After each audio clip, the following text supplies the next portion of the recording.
and make a last lap dash at the win. What are your emotions right now? What could have been. We had a great Cooper Standard 4 at 150 tonight. We led a lot of laps, and I just lost concentration for a second and I got in the wall. You're on the edge so much here. You're running just half a foot from the wall the whole time, and one little slip can get you in. And once you hit the wall, it's hard to get off of it. So I apologize for that. I knew we probably could have had a really good race with Kyle there at the end, but we made a good call to come in and get 2 tires. And I tried to get Brendan going on that last restart. He spun getting from second to third, and I lifted him up a little bit, so sorry for that. But if I could have cleared him just 1 corner sooner, I think we could have made a run at Kyle. But overall, I can't complain about our season here with these Cooper Standard guys. Ford, Draw Tight, Reese Tow Power, Penske Racing. Everyone that helps out has been a really big part of this, and I really appreciate the help. So excited to be back next year. This team showed a lot of fight, and Ryan Blaney is our 2013 Rookie of the Year. Bob? Brendan Gaughan wanted that victory before he leaves for the NASCAR Nationwide Series next year. What happened? What caused you not to get into victory lane tonight? No, I do something a little different on my transmissions, and I needed about 8 points different. I used a different deal, and I got one of them, but I need like 3 different styles. And we just kept spinning our tires, and then Ryan just almost freaking wrecked me hard. But he goes out. He knew he was trying to push me. I get that, he's young, but there's a difference between lifting you off the ground and trying to push you. And I lost even 4th on the last corner, so my own fault. Just stupid on my part. I feel bad. South Point Chevy was good enough to win, and I just had to restart Kyle, and he got 3 shots, and he beat me 3 times. So, 4th straight top 5 finish for Brendan Gaughan. The 88 team after the 18 of Joey Coulter. Motorsports gets into that 88 and into the wall.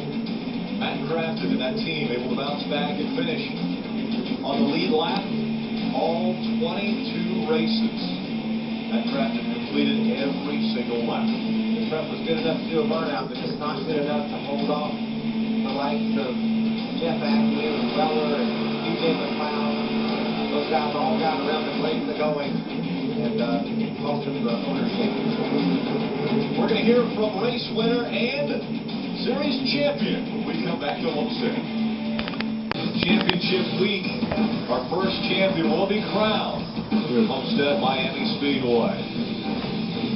What an incredible turn of events took place in the final laps here at Homestead, Florida. Jeff Burton comes home in the 3rd spot. He's standing by with Hermie. Funny conversation with your dad. Obviously, you're disappointed. You want to win the race, and this morning he said you were uncomfortable riding at the top of the wall, and you ended up looking like Harry Gant. Solid 3rd place finish. Congratulations. Yeah, thank you, man.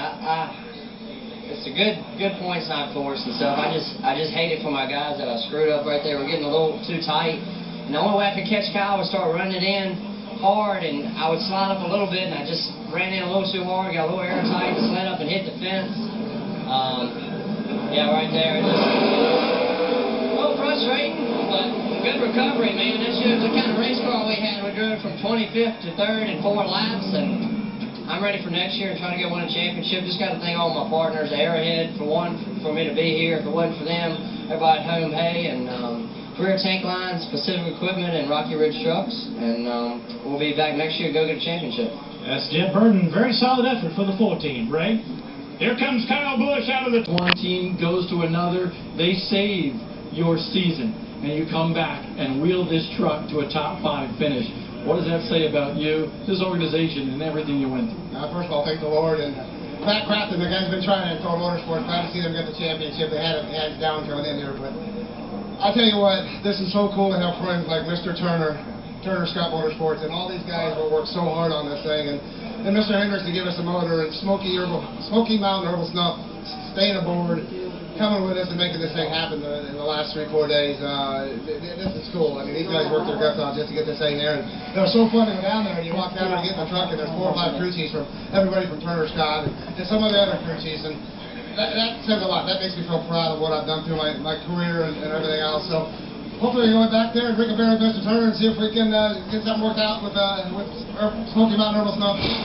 But I think one more green white checker would have had him. We had pretty good tires on it. So much unknown for Ron Hornaday. He is a true champion. Final point standings, Matt Crafton ends up being in front of Ty Dillon by 40 points. When the final checkered flag flew, Buescher hanging on to a third-place finish. Johnny Sauter, Jeff Burton, your top five. Believe it or not, and this doesn't look like it's probably any time, but until the last lap, not one position changed in the top 10 points from how they came in here. How could that be? They were all over the place all night long. And we talked about those trucks not being able to get to the wind that pitted on lap 132 unless there were multiple green white checkers. There were, and several of those trucks that pitted late were able to charge to the front, including second place Ryan Blaney and Jeff Burton, both right on the heels of Kyle Busch at the checker. And Hornaday, we just heard him say a few moments ago, he had pretty good tires on at the end. He was another one of the trucks that pitted on lap 132. John Webb Townley finished in the 6th spot. John battled his way up to a great finish as well. Last year's winner, Cale Gale, coming home in 10th in this race tonight. He's standing at the bottom. A different scenario certainly for Cale Gale this year, but you come home with your second straight top 10 finish, a 10th place here today. How about this battle here tonight? What was it like? You know, we mainly fought a tight condition with our 33 Root Chevrolet, and the first green white checker, we didn't catch such a good break there on the restart, but the last one we did, so we were able to gain basically back to where we were running, maybe a couple spots before that. But 10th place finish. All in all, I had a good time. It wasn't the result we had last year, but I had a good time tonight, and hopefully we get to do this some more. This guy's hoping to be back full time next year, Krista.